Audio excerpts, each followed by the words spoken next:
Enfin, on parle à la caméra comme si c'était des amis, c'est ça? Voilà, c'est mes copains. C'est cool la caméra. Salut à tous, je suis super contente de vous retrouver. Aujourd'hui, je suis pas toute seule, je suis avec Julien Vidal qui a fondé Ça commence par moi et c'est ce dont je crois énormément et je pense que vous aussi, c'est-à-dire que le changement commence par nous, dont la belle citation Be the change you wish to see in the world, je crois que c'est ça. Hein. Exactement, c'est ça. Et du coup, il a fondé il a trouvé plein d'idées pendant un an. Sur justement comment changer le monde à sa manière. Je vais peut-être te laisser te présenter un petit peu plus parce que t'en parleras mieux que moi, de dire un petit peu d'où t'es venue cette idée et du coup comment ça a un petit peu tout commencé et aujourd'hui où est-ce que t'en es. Ok, ça marche. Ça fait beaucoup. C'est bien, en 30 secondes bien sûr. Salut Émilie, salut à tous. Je suis très content d'être effectivement ici aujourd'hui. Je suis hyper fan de ton contenu, je le trouve très cohérent. Et du coup, je suis persuadé effectivement que la démarche que j'ai portée et que je continue à porter d'ailleurs peut vous intéresser. J'ai créé un site internet et en fait qui vient d'un projet qui s'appelle Ça commence par moi. C'est une aventure, un défi que je me suis lancé pour dire voilà, j'ai eu l'occasion de vivre longtemps à l'étranger, de vivre dans ma chair les grands dérèglements de notre époque, à savoir la mauvaise répartition des richesses, une économie vraiment déséquilibrée, mais aussi le dérèglement climatique. Et en rentrant en France, je me suis posé la question, mais comment dans mon simple quotidien de Monsieur Tout-le-Monde, je peux essayer d'avoir un tout petit pouvoir là-dessus, ou en tout cas mettre en cohérence ces valeurs que j'avais développées à l'étranger, de respect de la nature, de respect des autres, de respect de moi-même, avec un quotidien de Monsieur Tout-le-Monde, métro, boulot, dodo. Et donc du coup, je me suis lancé ce défi d'adopter dans mon quotidien 365 éco-actions en un an. Donc, une éco-action par jour, rien que ça. Et donc j'ai tout raconté sur ce blog qui s'appelle ça commence par moi.org, sur lequel du coup j'ai voulu cataloguer, on va dire, classifier, catégoriser toutes ces actions, puisque j'entendais souvent oui, moi j'aimerais bien faire quelque chose pour la planète, mais c'est trop compliqué, ça prend trop de temps, je sais pas par où commencer, c'est un truc d'expert. Et donc je voulais montrer au contraire, tout le monde pouvait s'y mettre. Et donc du coup, quand on va sur le site, on peut se rendre compte qu'il y a plus de 200 actions qui sont applicables en moins de 10 minutes, qu'il y en a des dizaines et des dizaines qui font faire des économies d'argent, et qu'ensuite on peut s'y mettre, qu'on soit technophile, qu'on adore faire à manger, qu'on adore faire du shopping, ou qu'on ait envie de partir en vacances, ou qu'on ait envie de trouver un nouveau bouquin, etc. etc. 365 portes en fait qui sont ouvertes et qui donnent sur la même finalité, c'est-à-dire un quotidien plus éco-citoyen, plus éco-responsable, puisque en fait à la fin de ces 365 éco-actions, je me suis rendu compte que j'avais réussi à diviser par 5 mon empreinte carbone. Donc un Français émet 10 tonnes de CO2 en moyenne, j'avais réussi à diviser par 5, donc à arriver à 2 tonnes, et diviser par 10 la taille de ma poubelle, puisque aujourd'hui je produis on va dire 50 kg de déchets. Donc voilà, c'est une petite présentation, il y a pas mal d'autres choses à dire, mais c'est un peu l'idée de Ça commence par moi, qui aujourd'hui continue à vivre. On est à plus de 400 actions. C'est ça qui est génial, parce qu'aujourd'hui c'est d'autres personnes qui parlent de ça. Ouais, ça commence je voulais montrer que ça a commencé par moi, mais que ça a commencé aussi par les personnes qui sont étudiantes, à la retraite, qui ont des enfants, qui vivent en province, qui vivent dans des maisons, qui ont une voiture, parce qu'en fait on a tous une bonne raison de s'y mettre et une porte d'entrée accessible. Mais il y a aussi le côté, moi je trouve que c'est assez, enfin j'y crois à 100%, tu vois, le côté où on commence avec des petites actions, soit que ce soit moi, j'avais commencé quand même avec le végétarisme et avec le mode de consommation sur plein de choses, mais de plus en plus justement j'entends un petit peu ce truc qui doit te revenir aussi, mais ça change rien, enfin c'est pas à notre échelle justement qu'on va pouvoir faire quelque chose, il faut que ce soit les politiques, il faut que ce soit les entreprises. Non mais en vrai j'y crois pas non plus, tu vois. Mais moi je suis intéressée justement pour savoir toi ce que tu réponds à ça, parce que moi aussi je suis pareil, je réponds vraiment à ça en disant si j'y crois, et j'aimerais bien savoir toi ce que t'en penses, quoi. Ouais. J'ai pas de réponse toute faite. J'ai plusieurs pistes de réponse. Okay. La première c'est ça doit passer par le politique, ça doit passer par des actions collectives. Ça fait 10, 20, 30, 40 ans, 50 ans que des mouvements militants écologiques plus ou moins violents existent. Malheureusement, la situation elle n'a jamais été aussi grave qu'aujourd'hui. Donc est-ce que ça marche vraiment et que ça arrive à emmener le grand public? Pour l'instant, malheureusement, je ne vois pas trop de réussite par rapport à ça. Au niveau politique, j'aimerais aussi croire, et je pense qu'effectivement, si il y a un homme politique qui dit demain dans les cantines de France on va manger tous bio, ben voilà, tout d'un coup dans les cantines on se retrouve avec du bio. On a vu qu'une personne de la société civile a eu la responsabilité du ministère de l'écologie, qui s'appelait pas exactement comme ça d'ailleurs, mais on a vu aussi qu'il a démissionné il y a quelques jours et qu'il a avoué son incapacité à agir face à tous les lobbies qui bloquent complètement le monde politique et toutes les actions du gouvernement. Là encore, ça me fait réagir. On est quand même dans une urgence climatique qui est telle que finalement ça devrait être notre premier objectif, notre premier cheval de bataille, parce qu'en fait ça prime sur tout le reste.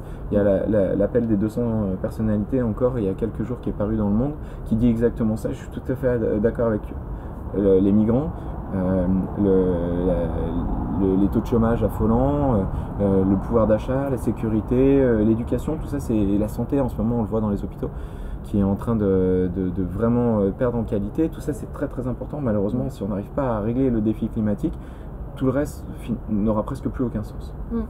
Et donc du coup, là où je voulais en venir, c'est que l'un ne va pas sans l'autre et on peut... J'avoue que du coup, dans ta question, en ce moment je suis un peu fatigué qu'on oppose action individuelle avec action collective, parce qu'en partant de mon expérience pure, cette action individuelle, le fait de commencer de mon côté à tirer la bobine du changement, ça m'a fait rendre compte d'une chose, c'est que je suis un acteur de ma vie et un acteur du monde que j'ai envie de créer. Et j'ai réussi à passer du rôle de spectateur, consommateur de la société, du rôle dans lequel la société nous met. Voilà. Il faut qu'on consomme, on est des insatisfaits chroniques et ça passe par toujours plus acheter ou toujours plus regarder la télévision.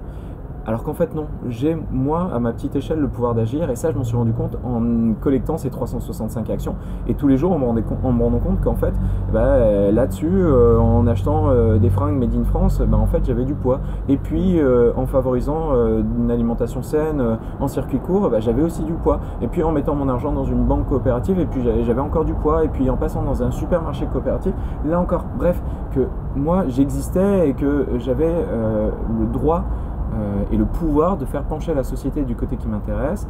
Au-delà de ça, puisqu'on est encore trop la tête dans le guidon pour se rendre compte si ça marche vraiment, même si en quelques années je crois qu'on assiste à une explosion de toutes ces initiatives, et il y a quelques années on parlait pas de monnaie locale, on parlait très peu de circuits courts, et quand on voit l'explosion du mouvement des villes en transition par exemple, on se dit qu'il y a vraiment quelque chose qui est en train de se passer à ce niveau-là, et quoi qu'il en soit, que ça marche ou pas, je me suis surtout rendu compte que de reprendre mon pouvoir d'acteur, c'était aussi être beaucoup plus heureux dans mon quotidien. Et ça, c'est la troisième claque que je me suis prise, entre guillemets, en rentrant en France, c'était de voir que tout le système est organisé pour le bien-être des Occidentaux, l'économie débridée, le dérèglement climatique, pour cette mondialisation qui quand même normalement vient remplir nos magasins et nos comptes en banque. Et en France, on est le peuple le plus pessimiste du monde, puisque 86% des Français pensent que l'avenir de leurs enfants sera pire que le leur. Youpi. Et nous, pays occidentaux, on a chaque année une consommation d'antidépresseurs qui va en augmentant. Donc le truc dramatique, on n'est même pas heureux en plus.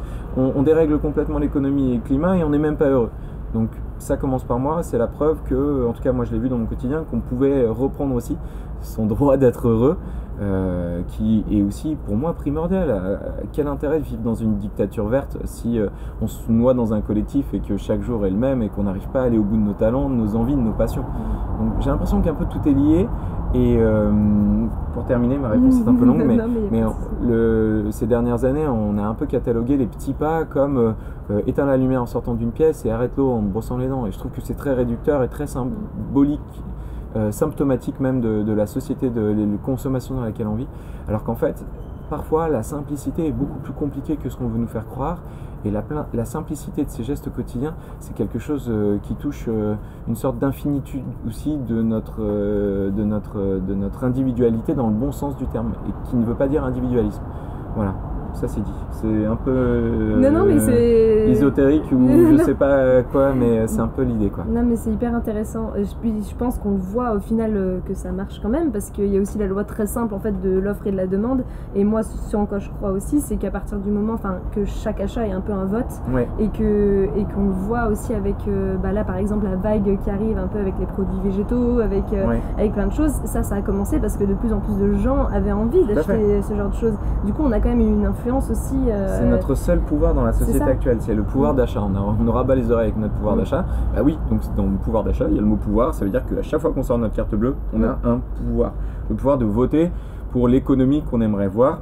J'ai réussi quand même, avec Ça commence par moi, à dépasser ce rôle de simple, entre guillemets, consommateur, qui je pense est un excellent premier pas, en me rendant compte que en fait, je pouvais faire moi-même énormément de choses et que j'avais pas besoin de consommer pour exister, et que j'arrivais de plus en plus à sortir de l'avoir pour être dans l'être en fait, l'être avec les autres, l'être en étant un citoyen aussi proactif, en participant à la construction d'une société complètement différente, en ayant travaillé pendant un an dans l'ancien hôpital de Saint-Vincent-de-Paul, qui s'appelle désormais les Grands Voisins, et qui est pour moi le symbole de la société de demain, une société égalitaire, qui sait accueillir les personnes exclues, qui sait revoir la relation au temps, la relation à l'argent, la relation à la nature, et tout ça c'est justement en ayant pu franchir les étapes les unes après les autres. Mais ça a commencé... Et ça a commencé tout bête avec un stop pub que j'ai collé sur ma boîte aux lettres. Donc en fait on dit souvent oui, mais l'action individuelle c'est pour se donner bonne conscience, et puis comme ça on dit bon bah voilà, j'ai fait la part des choses et puis je continue à ronronner devant ma télévision. Non, on commence à tirer un fil, et puis en fait plus on tire, et puis on se dit mais qu'est-ce que je fais devant la télé, quoi? Et pourquoi je fais ce boulot, et je devrais pas passer différemment le temps avec mes amis, ou pourquoi je viens de passer encore une journée dans un centre commercial alors que ça me rend pas heureux, et en fait on revoit tellement d'autres choses que derrière, en fait on remet en question individuellement la société consumériste comme elle existe aujourd'hui. Et ça c'est énorme. C'est clair. Mais il y a aussi ce côté par contre où quand on commence à s'intéresser à tout ça, je trouve, du coup on a envie d'être très parfait, on a envie de faire tout bien, on s'informe énormément, du coup on apprend énormément de choses, et puis après on se prend un petit peu cette vague de retour de nos habitudes, et de cette claque en fait de culpabilité, et de se dire justement peut-être que j'aurais pas dû, je parle un petit peu pour moi aussi sur certaines choses, j'aurais peut-être pas dû aller aussi extrême, parce que du coup finalement maintenant j'ai du mal à le maintenir comme ça, alors que si j'étais allée un peu moins extrême mais que j'avais réussi à le maintenir sur le long terme, ce que j'arrive plus à faire maintenant, ça aurait été plus simple aussi, et parce qu'il y a ces culpabilités qui au final nous infligent un stress qui au final n'est pas forcément meilleur non plus. C'est clair. Donc, il y a trois choses dans ce que tu dis qui sont hyper intéressantes. La première, c'est que mine de rien, de se mettre dans cette démarche, ça commence par moi. Ça veut dire qu'au tout début, il faut trouver, on a un bouton reset bien caché, et je ne peux pas vous donner l'endroit où il est chez vous parce que c'est tout le temps différent, mais ça veut dire qu'on doit désapprendre tout ce qu'on nous a appris. Notre société elle nous a organisé pour être le consommateur insatisfait le plus parfait possible, qui va continuer à faire marcher la grande roue du consumérisme, et en plus on a toute notre vie été dans une opposition, comparaison, quête d'être le meilleur. Et donc du coup, être le meilleur, ça veut pas dire être sa meilleure version de soi-même, mais c'est être plus fort que les autres, et idéalement les écraser le plus bas possible sous terre. Et donc ça veut dire qu'il faut le désapprendre, et ça fait vachement peur parce que du coup on remet tout en cause, et parfois on se rend compte qu'on est face à un trou béant et au bord de la falaise, et ça fait un peu peur de tomber. Donc il faut y aller petit à petit, d'autant qu'ensuite dans la deuxième chose que tu dis, c'est qu'ensuite une fois qu'on a assumé le fait que bon bah voilà, on n'était pas parfait, qu'on a eu un déclic et qu'on a décidé de prendre la pilule bleue pour faire la comparaison avec Matrix, et ben derrière on est à contre-courant de tout le monde, et ça, enfin tout le monde, de beaucoup de gens, et ça fait peur. Et donc du coup, la société nous renvoie tous les jours, dès qu'on regarde de la publicité, dès qu'on va dans un magasin, tout est organisé pour qu'on consomme. Et donc, on est vraiment en contradiction totale avec tout ça. Et puis mine de rien, on est quand même des êtres sociables.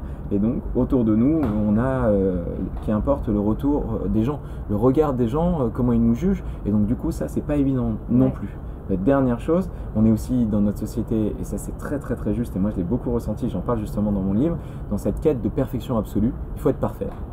Et en fait, j'ai mis du temps à me rendre compte que mon imperfection, c'était finalement peut-être la plus belle opportunité et la plus belle chose qui pouvait exister.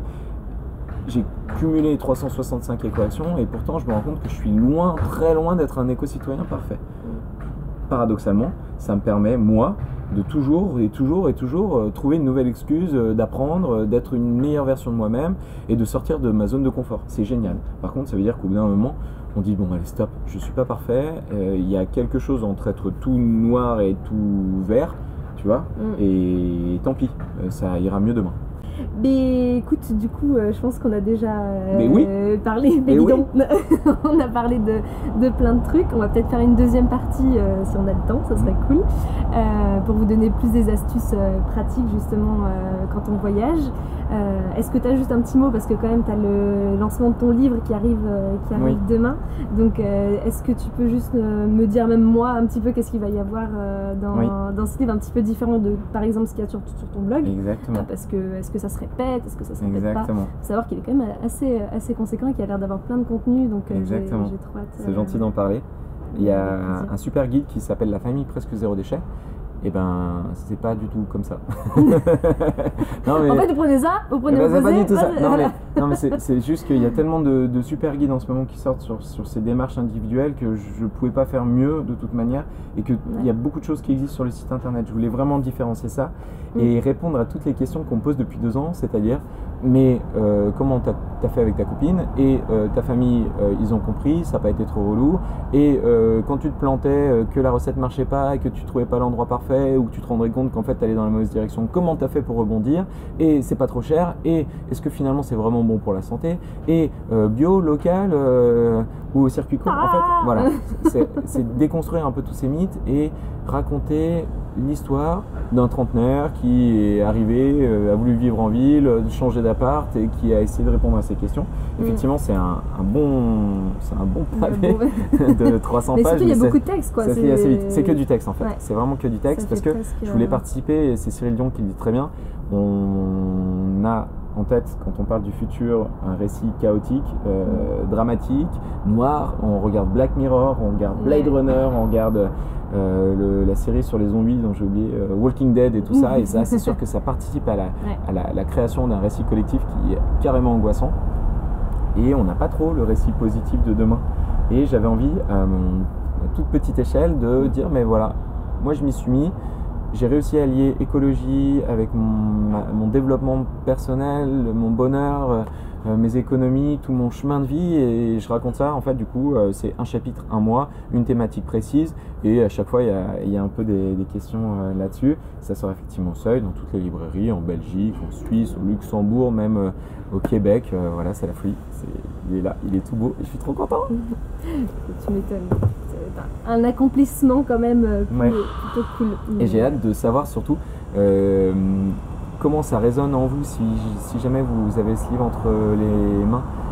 J'ai envie que ce soit un outil de diffusion, tu vois, de construction massive, que ce soit vraiment le genre d'outil où les gens se disent mais oui, tiens, j'avais envie d'en parler d'une certaine manière, mais non culpabilisante et plus positive, optimiste à mes parents, à mes potes, à mes sœurs, à mes frères et tout ça, à mes collègues. Et ben ça, c'est vraiment la chose qu'on peut transmettre. Tiens, il est dans tes mains, il est concret, il est là, lis-le, tu vas voir, c'est pas si compliqué que ça. D'autant que je dis pas frontalement, regardez les gars, je vais parler d'écologie. Je raconte plutôt mon histoire, et on aime tous entendre l'histoire des gens, et ça, c'est une porte d'entrée assez facile. Et surtout, j'ai complètement oublié ce que je voulais dire en deuxième. Voilà. Non, surtout, j'ai vraiment envie que vous me racontiez pourquoi ce livre il vous touche, et qu'est-ce qui fait sonner qu'est-ce qui fait résonner chez vous. Vous dites ah mais oui, mais ça c'est exactement moi, parce que je prends plein d'exemples du quotidien qui finalement touchent chacun d'entre nous, et j'ai hâte d'avoir un retour par rapport à ça. Donc n'hésitez pas à m'envoyer plein de messages, je serais très très curieux de savoir ce que vous en avez pensé. Ouais, je mettrai évidemment tout le lien du livre en description, avec tous tes liens des réseaux sociaux et tout ça. Et puis juste pour le mot de la fin, du coup tu dirais que malgré la situation du monde maintenant, tu te considères quand même plutôt optimiste ou pessimiste justement Aucune idée. Je sais pas. Aucune idée. Et de toute manière, on n'a pas le choix. C'est Rob Hopkins du mouvement de la transition qui dit que on n'a plus le temps d'être pessimiste, et qu'il faut se retrousser les manches. Ce qui est assez génial, c'est que quand on trouve ces manches entre guillemets à retrousser, et ben ça nous rend heureux et ça nous fait grandir en tant qu'être humain. Donc quoi qu'il en soit, allons au bout de ça, changeons de métier, améliorons notre vie. Et on a cette opportunité extraordinaire que n'a jamais eu aucune autre génération, celle de réinventer littéralement notre mode de vie, Ouais, de trouver une autre manière de vivre ensemble que le consumérisme libéral, patati patata, climaticide, etc. Ben voilà, c'est extraordinaire. Donc allons-y, faisons-le à fond, voilà. Et j'aime bien cette phrase qui dit que changer son monde, c'est changer le monde. Et voilà. Et ben, je crois que c'est des très très belles paroles pour finir ça. Merci beaucoup Julien en tout cas d'être venu. J'espère que ça vous aura plu autant qu'à moi parce que j'adore discuter avec Julien, il y a toujours plein de trucs à en retirer et c'est génial. Et du coup on se revoit dans une prochaine vidéo très bientôt. Merci à tous. Ciao. Ciao.